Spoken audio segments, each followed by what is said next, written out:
¿Te gustan los libros? ¿Te gusta el diseño editorial o el diseño experimental? Hoy traigo un tema muy interesante, donde vas a aprender cuál es el género literario más raro de todos.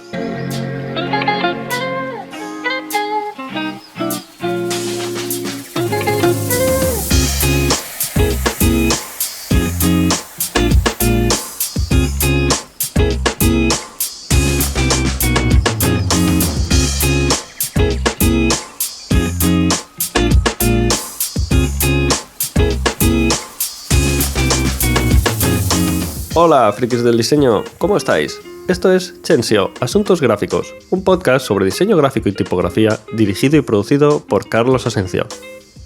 Acompáñame en este lugar donde comparto conocimientos, consejos y curiosidades sobre el diseño y creatividad en episodios cortos y fáciles de digerir.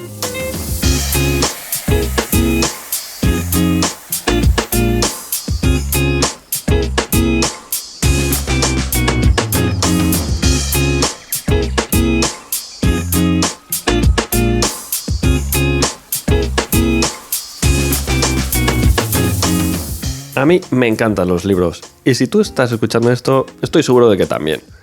Ya no solo por las historias que cuentan, sino también por el simple placer de tenerlos, tocar el papel, oler sus páginas y admirar sus diseños. Seguro que coincidimos muchos por aquí con esta afición. ¿Quién no se ha comprado un libro por su portada? Que levante la mano. Por otro lado, mi vertiente más experimental y como eterno curioso que soy, me atraen especialmente los libros que son diferentes. Esos que desafían las normas y se salen del camino establecido. Hace unos años descubrí la literatura ergódica. Y es precisamente eso. Libros especiales que te piden un esfuerzo extra y que te hacen pensar y participar activamente. ¿Cómo no me va a gustar esto? Empezaremos por lo más básico. ¿Qué es la literatura ergódica? La literatura ergódica es aquella en la que el lector debe realizar un esfuerzo para atravesar el texto. Con esfuerzo me refiero a que el lector puede necesitar resolver acertijos, explorar diferentes caminos o interactuar con elementos del texto para descubrir la historia completa.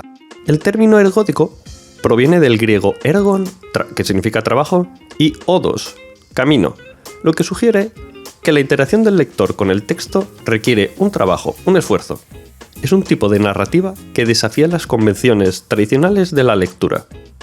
A diferencia de los libros normales, donde la lectura suele ser lineal y pasiva, tú vas leyendo, en la literatura ergódica el lector debe hacer un pequeño esfuerzo adicional, pequeño o grande, no te creas, para entender la historia completa. Esto puede incluir saltar entre diferentes secciones del libro, como los famosos libros, ¿quién no recuerda los famosos libros de Elige tu propia aventura? También puedes descifrar textos complicados o incluso interactuar físicamente con el libro de formas inusuales. Este género literario depende estrechamente de un diseño gráfico y editorial poco convencional, ya que requiere un enfoque creativo diferente. Los diseñadores deben pensar fuera de la caja, out of the box, para crear layouts, tipografías y estructuras diferentes siguiendo el brief o el enfoque de la obra en la que trabajen. No es el clásico libro, se sale del camino.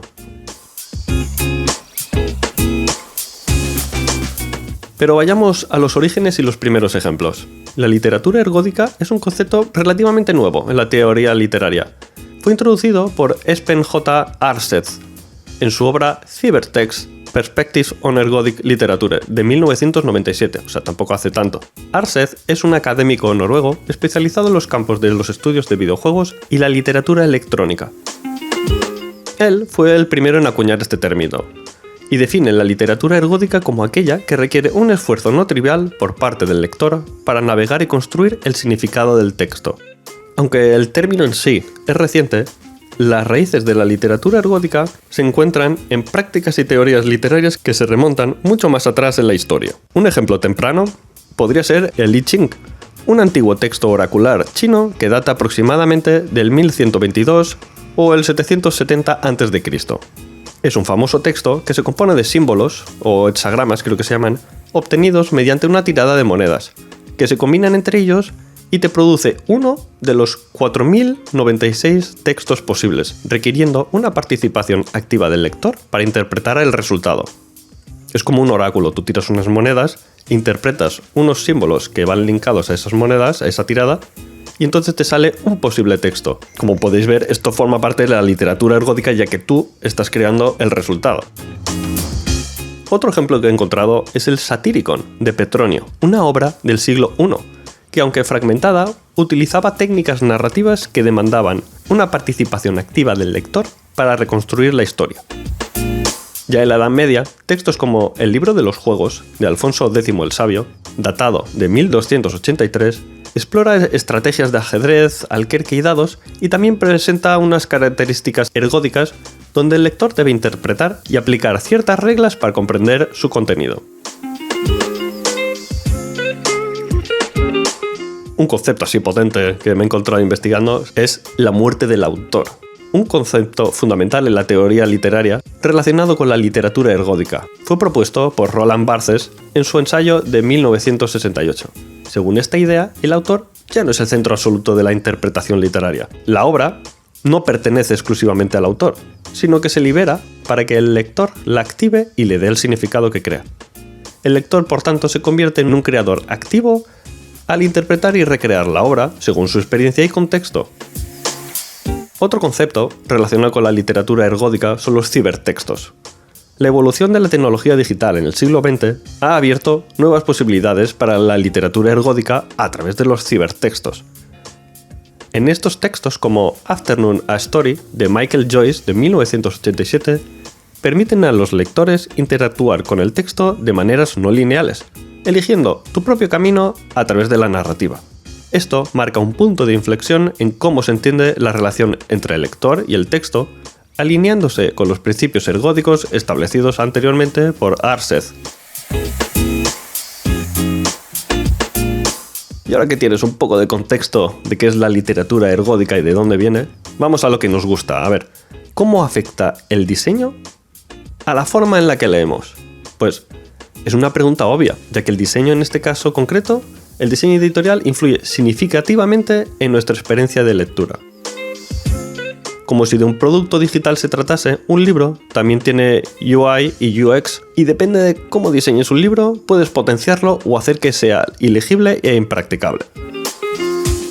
El diseño editorial es más extenso y complejo que 4 puntos, pero intentaremos dar unas pinceladas para aquellos curiosos que no sepan de qué va el tema. Por ejemplo, la tipografía. Usar un tamaño y tipo de fuente adecuado es clave para que no se te canse la vista al leer, sin olvidar el espaciado entre las letras y líneas para que no se amontonen y tener una lectura más fluida. El diseño de la página también es muy importante, desde el tamaño de la página hasta sus márgenes. Dependiendo del tipo de libro, se utiliza un formato u otro. Por ejemplo, si haces un libro de lectura de 500 páginas en un formato muy horizontal o muy grande, puede incomodar a la hora de pasar las páginas. O los márgenes también. ¿Cómo se va a coger el libro? ¿Dónde vas a poner el pulgar? ¿Cómo se va a usar? Todo cuenta. Por otro lado, el diseño más puramente gráfico, desde los gráficos e ilustraciones a la paleta de color, esto es muy obvio, pero utilizar paletas de color o textos con poco contraste pueden hacer que un texto sea totalmente ilegible. Y luego está la interacción física. El tipo de encuadernación, el tipo de papel son también súper importantes. Una encuadernación bien hecha permite que el libro se abra completamente, se mantenga abierto sin esfuerzo y también afecta a su durabilidad. El papel también juega un papel muy importante, si tiene brillos, si se transparenta, etc. Todos estos pequeños aspectos afectarán a la forma en que se utilice el libro y a la experiencia de usuario. Y está claro, estas reglas también están para romperlas, ¿no? Vamos a divertirnos. Todo depende de la intención o lo que busquemos con el libro. En el caso que nos atañe, en la literatura ergódica es donde podemos dar rienda suelta a nuestras experimentaciones, siempre claro está con un sentido. Así que vamos a divertirnos, vamos a experimentar con el diseño editorial. Al experimentar con estas reglas, podemos crear diferentes efectos y sensaciones en los lectores. Aquí quiero detallar algunos puntos clave sobre cómo se pueden romper o variar ciertas reglas de diseño para lograr ciertos efectos específicos. Vamos a las líneas de texto. Por ejemplo, si tú alargas una línea de texto, extender la línea de texto puede hacer que la lectura sea más desafiante y lenta, aumentando la tensión y el esfuerzo del lector. Por ejemplo, en un libro que se llama La casa de hojas, hay momentos en los que las líneas de texto se espacian enormemente, haciendo que la lectura sea mucho más lenta y aumentando la sensación de aislamiento y tensión que tiene el protagonista. Por el contrario, si acortas las líneas de texto, la lectura es mucho más rápida y fluida, creando un ritmo acelerado que puede aumentar la sensación de urgencia o emoción. Y luego vamos a las cajas de texto. Variar la posición típica de las cajas de texto puede generar diversas sensaciones. Por ejemplo, si las ubicas muy cerca o entrevesadas por las páginas, así alrededor de la página, incluso haciendo que el lector tenga que girar el libro, puede generar una sensación de laberinto, de estar perdido, desubicado. En esto también me inspiro en La casa de hojas, porque hay varios ejemplos muy claros de esto. Los espacios en blanco y los márgenes también son muy importantes. Al igual que el interlineado, al aumentar el espacio en blanco alrededor de un texto puede crear una sensación de aislamiento y soledad. Y por otro lado, si reduces estos espacios en blanco y márgenes, puedes hacer que la página se sienta abarrotada y agobiante, reflejando confusión, caos. Otro aspecto sería la tipografía. Utilizar tipografías poco comunes puede sorprender o desorientar al lector, añadiendo una capa de complejidad. Esto puede ser útil en situaciones donde se quiere reflejar la confusión o la diversidad de voces. También puedes variar el tamaño y el peso. Al cambiar el tamaño y el peso de la tipografía, puedes destacar partes importantes del texto y guiar la atención del lector. Por ejemplo, en momentos clave de una narrativa, un aumento en el tamaño de la fuente puede enfatizar la importancia o el impacto emocional de una frase o palabra. Por otro lado, el color, o uso de colores diferentes. En la historia interminable siempre me ha chocado que se utilizan dos colores diferentes de tinta para representar dos mundos diferentes dentro de la misma historia. Esto no solo ayuda a distinguir entre las dos narrativas, sino que también añade una dimensión visual que enriquece la experiencia de lectura. También puedes emplear transparencias o superposiciones, páginas transparentes o texto con imágenes impresas. Puedes emplear páginas transparentes con texto o imágenes impresas para añadir una capa de complejidad visual, permitiendo que el lector vea a través de la página actual o la siguiente, creando una anticipación o una conexión visual entre diferentes partes del libro. Otra cosa que me gusta mucho son las metahistorias. En un libro que compré recientemente, que se llama S, de J.J. Abrams, el libro contiene una historia principal, es un libro, que se llama El barco de Teseo, pero tiene una metahistoria escrita en los márgenes por dos personajes que intercambian notas en el mismo libro. El libro, por tanto, se convierte, aparte del mismo libro, en un objeto parte de la historia misma. Es como si tuvieses un libro vivo, un libro usado con notas donde hay otra historia aparte. Otra cosa que podemos desmontar es la narrativa lineal de los libros típicos. Puedes hacer libros interactivos donde el lector participa activamente en la dirección que toma la narrativa, tomando decisiones en puntos clave de la historia. Un ejemplo de esto sería la clásica serie de Elige tu propia aventura. También, para variar la narrativa, puedes hacer libros con pistas y puzzles. En estos libros, en vez de decidir a qué sitio ir de la historia, son libros tipo Escape Room, donde los lectores deben buscar pistas a lo largo del libro o ilustraciones o detalles para avanzar en la historia, haciendo que la lectura sea una experiencia interactiva y de resolución de problemas. Otro ejemplo de este apartado sería la paginación. La típica paginación que va en orden, pues la puedes variar. Hay un libro que se llama Only Revolutions, donde la narrativa se cuenta entre dos perspectivas, impresas en páginas invertidas una respecto a la otra. El lector debe girar el libro para alternar entre las dos perspectivas, lo que añade una dimensión física a la experiencia de lectura y subraya la dualidad de las dos historias. Otra cosa que puedes hacer que no tienen los libros comunes es añadir elementos extra. Lentes de colores, espejos. Algunos libros incluyen herramientas externas como lentes de colores o espejos para revelar mensajes ocultos o añadir una capa interactiva a la lectura. También puedes incluir encartes. El libro que te comentaba, ese de J.J. Abrams, tiene encartes donde elementos adicionales como cartas, postales, papeles, notas, se insertan físicamente en las páginas del libro dentro, ofreciendo una experiencia táctil y enriquecedora para el lector. Y volviendo al otro ejemplo que había puesto antes, la casa de hojas, también puedes incluir elementos externos reales. Esto me parece súper original, tales como páginas web o aplicaciones. La integración de este tipo de elementos externos reales que puedes consultar en la vida real crea una conexión tangible entre el mundo ficticio del libro y el mundo real del lector. Como decía, hay algunos libros que van más allá de las páginas impresas al integrar elementos reales como páginas web, aplicaciones o incluso objetos físicos que se complementan la experiencia de lectura. Estos elementos externos conectan directamente con la trama del libro, ofreciendo al lector una experiencia interactiva que trasciende los límites tradicionales de la narrativa escrita. Como decía, La Casa de Hojas incluye referencias a una página web ficticia, pero que tú puedes visitar en la vida real, existe. Esta página web complementa y expande la historia, añadiendo una capa adicional de significado y profundidad a la experiencia de lectura. Ya para acabar, aunque he nombrado varios ejemplos, aquí entraremos en detalle en varios de ellos. Si te apetece adentrarte dentro de este género literario, en internet hay varias páginas con muchísimas más obras de literatura ergódica. Pero yo me voy a centrar en 3. Como primer ejemplo voy a resaltar La Casa de Hojas, de Mark Z. Danielewski. Para mí es una obra maestra de la literatura ergódica. Yo creo que si no esta fue la que descubrió un poco el género, porque buscando más ejemplos parecidos me encontré con el término literatura ergódica. Este libro no solo cuenta una historia intrigante y compleja, sino que también utiliza el diseño editorial de manera innovadora para involucrar al lector. Varía de tipografía, notas al pie de página que se entrelazan y páginas que deben ser giradas para leerse correctamente. Este libro transforma la lectura en una experiencia interactiva. El diseño gráfico aquí no es un complemento, sino una parte integral de la narrativa, haciendo que el lector se sienta inmerso en un laberinto textual y visual.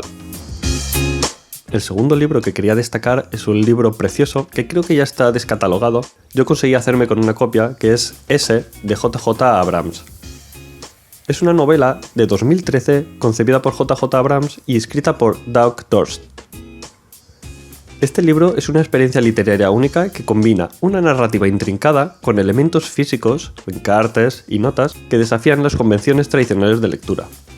Es un ejemplo clarísimo de literatura ergódica. Como decía, ese es un proyecto experimental. Tienes un libro antiguo que se llama El barco de Teseo, escrito por un autor ficticio llamado V.M. Straka, pero luego los márgenes del libro están llenas de anotaciones escritas a mano por 2 personajes, quienes se comunican entre sí a través de las páginas del libro, intentando desentrañar los misterios del propio autor Straka, el autor ficticio, y el barco del Teseo. Entonces este libro incluye numerosos insertos ficticios, tiene postales, notas, incluso hay una servilleta de restaurante como con un mapa, haciendo que sea más que una simple novela, lo convierte con un objeto de estudio interactivo. Ya para acabar, el último libro que me gustaría destacar es un libro que se llama 2120 de George Wildsall. Este libro es el típico ejemplo de elige tu propia aventura mezclado con una novela gráfica, con un estilo visual muy bonito, mezclado con los videojuegos retro estos de click and play, donde puedes investigar una puerta, ver un papel que sobresale, mirar la ventana, abrir la puerta, no abrirla. En este libro representas a Wade, un reparador de ordenadores que entra en un edificio que precisamente se llama 2120 y se queda encerrado. A partir de ahí lo que tienes que hacer es intentar salir del edificio y empieza la aventura por un enorme edificio lleno de pasillos infinitos, puertas y varias locuras que no quiero desentrañar porque la verdad es que vale la pena. Es casi como un videojuego. Puedes investigar lo que te apetece y puedes ir por el camino y abrir la puerta que te apetezca.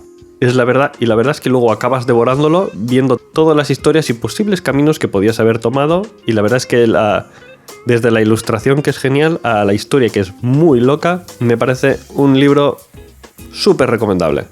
A mí me encantó.